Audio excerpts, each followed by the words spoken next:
여러분, 부자를 꿈꾸시나요? 여러분들이 정말로 부자가 되려면 말이죠, 이 6가지에 대해서 집중하셔야 됩니다. 제가 직장인들 멘토링을 하려고 만나보면은 아니 이게 좋은 직장 다니는데 제가 이 얘기하면 또 악성 댓글이 달릴진 모르겠는데 저는 좀 약간 한심해 보이거든요. 그러니까 이거는 재테크가 아니에요. 제가 이걸 정말 찐 조언으로 말씀드리고 싶은 게, 여러분 그 공부 멈추십시오. 재테크보다는 제가 말씀드리는 이 6가지에 집중해 주시기 바랍니다. 여러분들은 반드시 자수성가형 부자가 될 것이다.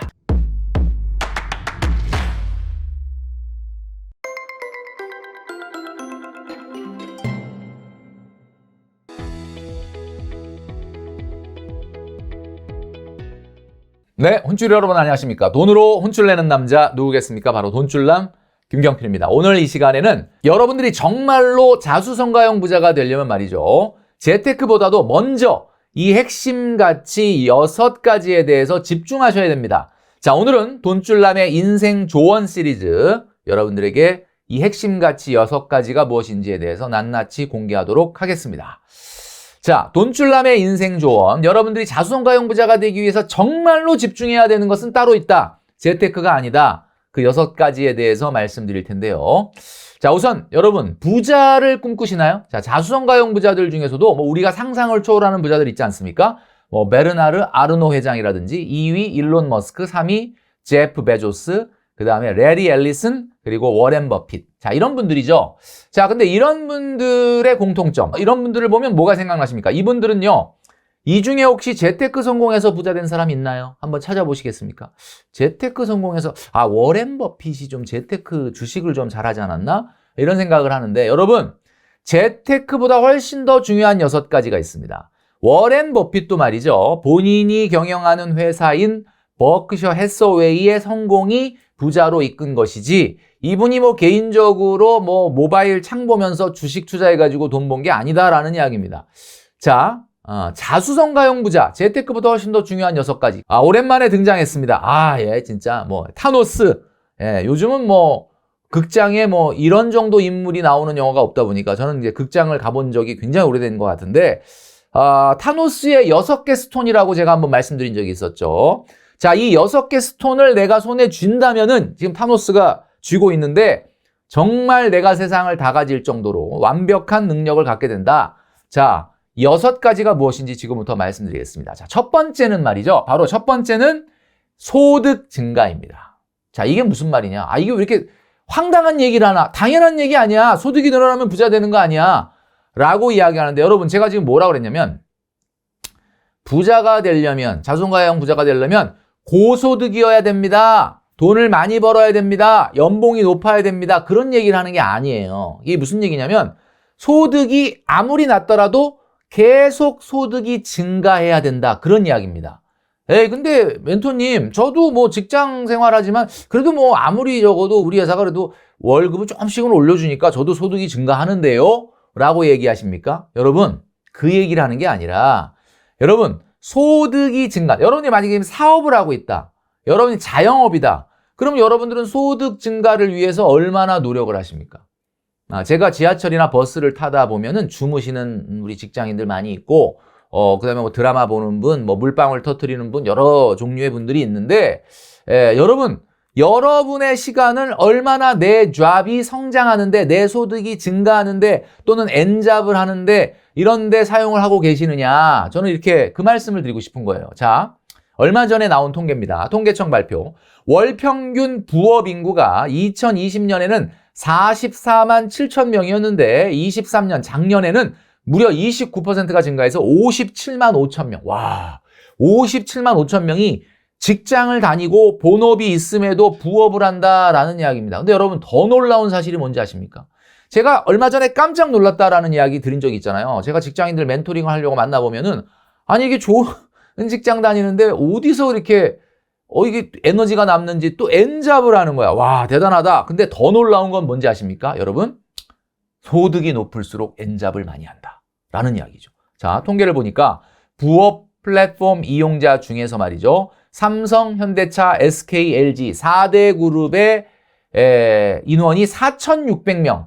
그러니까 이게 또 희한한 게 그룹 규모 큰 순서대로 인원이 많아. 삼성이 제일 많고 현대차가 제일 많고 그 다음에 SK, 그 다음에 LG예요. 그러니까 이게 무슨 얘기냐면 물론 뭐 삼성이 현대보다 임금이 높다 이런 건 아닌데 이상하게도 또 통계상 보니까 인원이 좀 많아서 그런가 어쨌든 부업 이용자 이렇게 대기업을 다니는 사람조차도 어떻게 보면은 지금 소득 증가. 근데 제가 말씀드리는 건 부업을 하라는 개념은 아닙니다, 여러분. 뭐 부업을 해서 소득을 증가해라 그런 뜻이 아니라 내가 정말 소득이 계속 증가되는데 얼마나 많은 에너지와 노력을 하고 있느냐. 그게 자수성가형 부자의 가장 큰 특징이거든요. 제가 사는 아파트는 말이죠. 주로 그 초등학교 미만의 아주 어린 자녀들을 키우는 학부모들이 많이 사는 아파트예요. 그래서 제가 저는 이제 제 나이에 답지 않게 굉장히 이제 아이들을 많이 만나거든요. 엘리베이터에서. 근데 여러분, 우리 아파트에 보면은 지하 주차장에 그냥 벤츠가 질비하고 골프백을 들고 다니시는 그 젊은 엄마 아빠들이 되게 많아요. 제가 이 얘기하면 또 악성 댓글이 달릴진 모르겠는데 저는 좀 약간 한심해 보이거든요. 그 나이에 정말 더 집중해야 되는 게 뭐냐. 자, 제가 이 발언을 했기 때문에 이제 돈줄 나면 큰일 났네. 자, 근데 저는 한심하다라는 이야기까지는 아닐지라도 그런 시간에 본인의 역량의 더 증가를 위한 노력을 해야 되지 않을까? 모르겠어요. 제가 꼰대 소리를 들을지는 모르겠는데 저는 그렇게 됩니다. 왜냐하면 이분들이 아직 아이를 초등학교도 보내기도 전이고 이제 막 초등학교에 어린 자녀를 아직 제가 봤을 때는 안정된 자산의 증가가 이제 이루어지기 전인 분들이에요. 그런데 뭐 요즘 분들이 뭐 당연히 이제 조금 뭐 대기업 다닌다 그리고 뭐 맞벌이 한다 그러면 좀 괜찮잖아. 사실은 당장은. 그러니까 일단 뭐 골프도 좀 치고 벤츠도 좀 끌고 뭐 이렇게 하는 것 같긴 한데 뭐 그 마음을 이해 못하는 건 아닌데 소득 증가에 얼마나 많은 에너지를 쏟느냐. 이게 자수성가형 부자 특징의 첫 번째다라는 이야기입니다. 자, 여러분 두 번째는 말이죠. 바로 맞벌이입니다. 맞벌이. 자, 이게 또 얘기하면은 또 꼰대네 얘기하실까봐 또 겁이 나는데 중요한 거는 뭐 맞벌이는 반드시 해야 된다 이런 건 아니지만 맞벌이를 위한 노력이 좀 필요하다라는 이야기입니다. 자, 2024년도 보건복지부 발표에 의하면 최저 생계비가 1인 가구서부터 2인 가구 쭉 나와 있는데 여러분 1인 가구를 제외한 나머지 가구들을 보시면요. 인당 생활비가 점점 줄어드는 걸 알 수. 이거 뭐 당연하죠. 고정비라는 게 어느 정도는 오버랩이 되는 부분이 있을 테니까. 자, 그래서 2인 가구가 1인 가구보단 인당 생활비가 적어요. 그 얘기는 무슨 얘기냐? 잉여 소득이 많고 잉여 소득이 자산으로 모일 가능성이 있다라는 이야기죠. 뭐 이것 때문에 맞벌이를 하라라는 이야기는 아닙니다. 가장 중요한 건 말이죠. 인생에 있어서 저는 이제 뭐 아이들이 이제 아들도 있고 딸도 있는데 애들이 다 20살 훨씬 넘어가지고 다 거의 이제 독립이라고 봐야 될 상황에 왔는데 한 번뿐인 인생 아닙니까, 여러분? 한 번뿐인 인생. 아이들 참 이쁘잖아요. 아이 낳으면 아이를 자꾸 돈으로 보시는 분들이 있는데 저는 그렇게 생각하지 않습니다. 자, 아이는 말이죠. 이 세상에서 한 생명을 낳아서 그 아이를 성인으로 키우고 그 아이 인생을 어떻게 보면 뒷받침하는 이거 일만큼 가장 가치 있고 숭고한 일이 없다라는 이야기입니다. 무슨 스님 같은 목사님 같은 얘기야 뭐 이렇게 얘기하시는데 이거 진짜 제 마음이거든요. 저는 말이죠. 만약에 제가 아들과 딸을 안 낳아서 20년, 25년 이렇게 키우지 않았다 그러면 나는 이렇게 열심히 안 살았을 것 같아요. 이건 진짜입니다. 여러분, 아이를 돈으로 보시면 안 돼요. 제가 언젠가 한번 영상에서 아이는 보통 한 1억 2천 정도 드니까 원리금 균등분할 상환 25년 원리금 균등분할 상환으로 1억 2천 대출 받는 거랑 똑같다 뭐 이런 얘기를 했더니 자꾸 돈으로 아이 2명 나면 2억 4천이고 아이 1명 나면 1억 2천이구나. 무서워. 이렇게 생각하시는데 여러분, 그러면 아이 안 낳으면 요즘 딩크족들 많잖아요. 아이 안 낳으면 그 돈 노후 준비에 쓸 수 있을 것 같습니까? 여러분, 아이 안 낳으면 잘 보세요. 이렇게 아이 얼마나 이뻐. 얘들에게 시간과 돈과 정성과 노력을 쓰는 행복만큼 인생에서 아름다운 추억과 의미 있는 시간은 없다. 자, 그런데 아이를 안 낳으면 어떻게 돼? 그 시간에 오로라를 보러 가든지, 그죠? 이 오로라죠. 그 다음에 뭐야? 니모를 만나러 가든지, 뭐 스킨스쿠버를 그러니까 어차피 돈은 똑같이 쓴다니까요, 여러분. 뭐 아이한테 들어갈 돈이 안 들어가니까 우리는 딩크족이니까 이걸로 노후 준비한다? 이게 천만의 말씀입니다. 제가 만나보면 아이 있는 스트레스도 있지만 아이 없는 스트레스가 더 커요. 그러니까 아이 없으니까 우리는 아이가 없으니까 뭐해? 그 시간에 쓸데없는 짓 하는 거야. 뭐 오로라를 보러 간다는 둥, 무슨 스킨스쿠버를 타러 간다는 둥. 제가 또 이 말씀 드리면 많은 분들이 괜찮은데? 오로라 스킨스쿠버 오히려 오로라와 스킨스쿠버가 괜찮네. 뭐 이렇게 이야기하실까봐 또 순간적으로 겁이 나는데 여러분 아이를 어떻게 보면은 우리가 돈으로 계산하면 안 됩니다. 그래서 여러분 맞벌이가 최고의 재테크가 될 수가 있다라는 거죠. 자, 세 번째는 말이죠. 부모님입니다. 부모님. 자수성가형 부자가 되려면은 엄마 찬스가 필요하다. 이 얘기냐? 물론 뭐 엄마 찬스가 있는 분들이 있죠. 이렇게 보면은 뭐 그래도 결혼할 때 뭐 1억이든 뭐 5천이든 이렇게 밀어주시면 얼마나 큰 힘이 돼요. 자, 그런데 여러분 제가 오늘 말씀드리려는 건 그것이 아니라 부모님입니다. 부모님. 여러분, 부모님. 부모님. 인생에 있어서 자수성가형 부자가 된 사람들의 특징이 뭔지 아십니까? 네트워킹을 잘했다는. 네트워킹이 뭐예요? 그 네트워킹이라는 말을 우리나라 말로 번역할 때 마땅한 말이 없어. 뭐 사회생활, 뭐 관계, 뭐라 그래야 되나? 네트워킹이라는 게 뭐 옛날 사람들은 참 쟤는 사회생활 잘해, 아부를 잘해, 뭐 사바사바를 잘해, 뭐 이런 이야기를 많이 하는데 그게 이제 네트워킹이잖아요. 이거 되게 중요하다는 거 여러분도 느끼죠? 정말 성공한 사람이 아까 보여드렸던 이 6명의 사업가 있지 않습니까? 베르나르 아르노 회장부터 워렌 버핏까지 이 사람들이 대인관계가 안 좋았겠어요? 사회생활이 없었겠어요? 네트워킹이 안 되겠어요? 그거 아니라는 거죠. 여러분 가장 중요한 게 네트워킹이 돼야 되는데 네트워킹 중에서도 부모님과 네트워킹이 돼야 됩니다. 제가 이걸 정말 찐 조언으로 말씀드리고 싶은 게 부모님과 여러분 관계 어떠세요? 우리 부모님은요 진짜 제 발목 안 잡으면 다행이에요. 뭐 제가 어디 비빌 언덕이 아니에요. 결혼할 때도 돈 한 푼도 뭐 지원해 주실 수 없고 진짜 저한테 돈 안 뺏어 가시면 정말 제가 감사합니다. 뭐 이러니까 나는 부모님하고 네트워킹을 안 한다? 여러분 절대 그러시면 안 됩니다. 이 세상에서 가장 가까운 부모님, 가족하고도 네트워킹이 안 되는 사람이 사회활동 잘 할 수 있겠어요?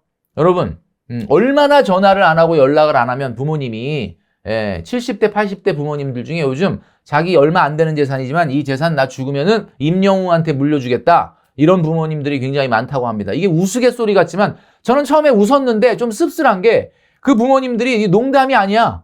얼마나 전화도 안 하고 찾아오지도 않으니까 임영웅은 나한테 얼마나 마음의 위로를 주는지 모른다. 이러면서 그런 이야기를 한다는 거죠. 여러분 아버지가 있고 어머니가 있잖아요. 우리 아버지 어머님이 경제적 능력이 없다고 해서 여러분 너무 그렇게 뭔가 어떻게 보면 아무래도 돈이 좀 많고 뭐 경제적 능력이 있다 그러면 사람 마음이 조금이라도 더 신경 쓰게 되는 거는 이해되죠. 그렇지만 부모님하고 한번 진지하게 미래에 대해서 이야기해 본 적이 있느냐. 여러분들 부모님이 나를 도와줄 수 없다고 믿으시겠지만 그렇지 않습니다. 여러분들 부모님은요 여러분들에게 돈 이상의 뭐 돈으로 밀어주실 수도 있지만 돈 이상의 어떤 대단한 것들을 물려주실 수 있는 분이에요. 그게 뭐냐고요? 그러니까 오늘 전화를 한번 해보시고 또 만나서 찾아서 이야기해보시고 진지한 고민을 여러분들이 나눠보시면 좋겠다. 부모님과 네트워킹을 하는 사람이 성공을 한다라는 겁니다. 자, 네 번째는 말이죠. 바로 절제입니다. 자, 우리 돈줄남을 시청하시는 혼줄 여러분들 절제하고 저축하고 늘 긴장의 끈을 놓지 않고 미래의 경제적 안정을 위해서 나아가시는 여러분들 하루에 한 번 정도는 돈줄남 영상을 보면서 조금 흐트러졌던 마음을 다잡는다. 이런 이야기를 해주시는 것 때문에 제가 용기 있게 영상을 또 만들고 있는데 절제가 이제 다른 말로 하면 저축이겠죠. 그러니까 절제가 돼야 저축이 되니까. 자, 그런데 이거는 재테크가 아닙니다. 여러분 혹시 이걸 재테크로 생각하셨습니까? 저축은 재테크가 아니에요. 저축은 말이죠. 그냥 의무입니다. 의무. 의무라는 게 뭐야? 원리금 균등 분할 상환. 여러분은 지금 이 시간에도 직장 생활을 하고 계시고 직장 생활은 이 시간에도 줄어들고 있는 겁니다. 내가 돈 벌 수 있는 확정된 시간은 계속해서 줄어드는 거예요. 그러니까 내가 월급을 받으면 이 돈이 다 내 거가 아니다라고 말씀드렸잖아요. 그러니까 이 부분의 일정 부분은 미래로 송금하는 저축이 돼야 된다. 그러니까 이거는 재테크가 아니에요. 그냥 기본적으로 원리금 균등 분할 상환하는 것처럼 매달 해야 되는 거다라는 이야기입니다. 자, 여러분 1.5배속으로 들으시는 분들 1.5배속 말이 빠르기 때문에 1.5배속으로 들으면 아마 다른 영상 2배속 정도로 지금 들리실 거라고 생각이 되는데 자, 제가 말씀드리죠. 1억 모으는 거에 집중하는 사람은 어떤 사람일까? 여러분 1억 모아본 사람이 앞에 있다고 생각해 보세요. 1억 모아본 사람이 앞에 있어. 그분은 어떤 사람이에요? 그분은 뭐 방 정리가 잘 돼 있을 것 같으세요? 아니면 막 방에 어제 먹은 막 컵라면이 굴러다닐 것 같아요? 어떠세요? 1억 모은 사람이라고 한다면 그 사람은 자기 관리가 확실한 사람 아니겠습니까? 1억이라고 하는 한마디로 제가 절제와 저축을 강조하는 이유가 뭐예요? 절제와 저축이 몸에 배고 자기 관리가 되는 사람이다. 볼링에서 말하면 1번 핀을 정확하게 맞췄다 그러면 최소한 9개, 8개는 쓰러집니다. 1번 핀을 맞췄다 그러는데 2개, 3개밖에 안 쓰러졌다. 그런 일은 없습니다. 여러분 볼링 치다 보면은 뭐 한 개, 두 개밖에 안 쓰러졌다. 그거는 1번 핀을 못 맞추고 옆으로 빠졌기 때문에 그렇게 된 1번 핀을 맞췄는데 어떻게 두 개, 세 개 쓰러지겠습니까? 1번 핀을 맞추면 스트라이크가 날 확률이 높고 1번 핀을 맞추면 엄청난 서브 이펙트가 생깁니다. 자, 여러분 1억 만들기 저축을 하는 혼줄이 여러분들 절대로 재테크 실패하지 않을 겁니다. 네. 절대로 재테크 실패하지 않는다. 예. 아멘이죠. 그죠? 예. 자, 그래서 제가 5번째로 말씀드리는 그 다음은 바로 공부입니다. 공부. 자, 공부. 그러니까 우리 혼줄이 여러분들이 자꾸 이 재테크 이 공부하려고 노력하시는데 제가 말씀드리는 공부는 그 공부가 아니에요, 여러분. 자, 지금 말씀드렸죠. 경제를 바라보는 10개의 창문 정도는 매일 적어야 된다. 최근에 국채금리나 원달러 환율이나 또 이런 것들이 막 요동치고 있는데 이게 진짜 원달러 환율만 올라가는 건지 달러 인덱스도 같이 올라가는 건지 아니면 달러 인덱스는 가만히 있는데 원달러 환율만 올라가는 건지 원달러 환율만 올라가면 원화가 가치가 떨어지는 거잖아요. 뭐 예를 들면 이거는 이제 기본적으로 보는데 중요한 건 말씀드렸지 않습니까? 랜덤 워크 이론. 재테크를 잘하기 위한 경제 공부를 하면 여러분 백발백중 실패한다. 그거보다는 제가 뭐라 그랬습니까? 세상이 어떻게 변하는지에 대한 공부가 더 중요하다. 책을 보고 경제학 또는 재무학, 행동경제학 뭐 이런 공부를 하시는 분들이 있고 그 다음에 뭐 주식 전문가가 썼다는 뭐 기술적 분석, 펀더멘탈 뭐 밸류에이션 공부 뭐 이런 거 하시는 분들이 있는데 아예 뭐 공부가 전혀 도움이 안 된다라고 할 수는 없겠지만 여러분 그 공부 멈추십시오. 그 공부해서 자수성가형 부자가 되는 게 아닙니다. 그거보다는 세상을 바꿀 수 있는 여러분들의 통찰력이 필요합니다. 쿠팡이나 배달의 민족을 보라 그랬죠. 쿠팡이나 배달의 민족은 처음부터 대기업이 아니었단 말이에요. 아이디어. 세상이 어떻게 바뀌고 있는가. 자, 저는 버스를 왜 타고 다니느냐? 버스를 타고 다녀야 바깥의 길거리의 풍경을 봅니다. 간판을 봅니다. 그 다음에 어느 매장이 요즘 없어지고 어느 매장이 생기는지 그리고 그 매장의 특징은 무엇인지 여러분 파리바게뜨에 가셔서 그냥 빵만 사세요? 파리바게뜨에 가서 주인은 어떤 분인지 알바는 몇 명인지 알바 3명을 돌렸을 때 인건비가 얼마나 올지 그 옆에 공인중개사에게 물어보면 그 파리바게뜨 임대료 얼마인지 나오거든요. 과연 매출이 얼마 됐을 때 본사에 송금하고 인건비 떼고 저 사장님 얼마 가져갈 수 있을까? 근데 왜 매장이 여기 있는 걸까? 여기 있는 것보다 뭐 다른 곳에 있는 게 더 낫지 않을까? 늘 이렇게 생각을 해야 된다. 이게 뭐예요? 세상의 생각이에요. 이게 여러분들이 결국 나중에 창업을 하든 사업을 하든 뭔가 여러분들 비즈니스를 키울 때 굉장히 도움이 되는 띵킹이거든요. 통찰력을 키워야 됩니다. 버스를 2층 버스를 타고 다니다 보면 2층 버스에 70명이 타는데 2,800원씩 결제를 하고 타고 다녀요. 제가 계산해 봤거든요. 이거 한 번 운행할 때마다 70명씩 2,800원 해가지고 몇 번을 왔다 갔다 해야 이 차의 감가기라 그 차가 한 2억 정도 한다 그러더라고요. 몇 년 정도를 해야 우리 기사님 인건비라든지 이런 거 빼고 이거 수익이 남을까? 이 감가를 얼마나 비용으로 처리해야 될까? 뭐 이런 생각을 뭐 쓰잘데기 없는 생각하고 앉아있네. 뭐 이렇게 생각하실 수는 있겠지만 여러분 자꾸 이런 생각을 키우셔야만이 이게 진짜 세상 공부다. 지금 돈 쓰지 말라 그랬다고 무조건 그냥 방에 처박혀가지고 OTT만 보고 계십니까? 아닙니다. 바깥에 나가서 사람들이 어디다 돈을 쓰는지도 좀 확인하시고 하셔야 된다. 띵킹이 중요하다라는 이야기입니다. 자, 소득 증가가 돼야 되고 그 다음에 맞벌이가 되기 위한 노력을 해야 되고 부모님과 네트워킹이 돼야 되고 늘 기본적으로 절제하는 생활을 해야 되고 그 다음에 세상의 공부를 해야 된다. 자, 마지막 6번째가 뭐겠습니까? 이것을 완성하는 것은 바로 결국 열정이다라는 거죠. 패션. 열정이 있어야 된다 이거예요. 이 6가지를 여러분 핵심 가치로 생각을 해요. 열정이 뭡니까? 여러분 마라톤을 할 때 보면 느껴지시겠지만 운동을 할 때 보면 더 나은 삶을 위한 도전 정신이 여러분들에게 있습니까? 있죠. 그러니까 돈줄남 영상도 보면서 매일같이 마음을 다잡는 거 아니겠습니까? 자, 지금보다 더 나은 삶으로의 도전을 여러분들이 하고 있다면 여러분들은 열정이 있는 거죠. 그 열정을 염려나 공포로 키우지 마시고요. 확신으로 키우시려면 재테크보다는 제가 말씀드리는 이 6가지에 집중해 주시기 바랍니다. 자, 열정적인 사람이 되고 싶으십니까? 열정적인 사람이 되고 싶다면 열정적으로 행동하면 됩니다. 열정적인 마음이 안 일어난다고요? 마음에 우울감이 있다고요? 자꾸 마음이 다운되고 막 디프레션이 생긴다고요? 여러분, 그 열정적인 마음이 생겨서 열정적인 행동을 하는 게 아니에요. 여러분 열정적인 사람 주변에 보면 야, 저 사람은 좋겠다. 열정적인 마음이 있어서. 그게 아니라고요. 열정적인 행동을 해야 열정적인 사람이 되는 거예요. 여러분 먼저 실행하시는 여러분 되시길 바랍니다. 열정적인 사람이 되려면 열정적으로 행동하라 라는 말이죠. 자, 돈줄남이 말씀드리는 자수성가형 부자가 되는 6개의 스톤.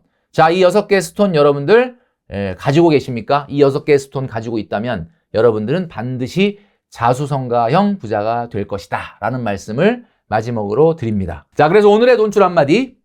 작은 습관 하나하나가 모여서 여러분들의 미래를 결정합니다. 열정적인 사람이 되려면 열정적으로 행동하라. 자, 자수성가형 부자의 6개 스톤을 모으시는 여러분 되시기를 바라겠습니다.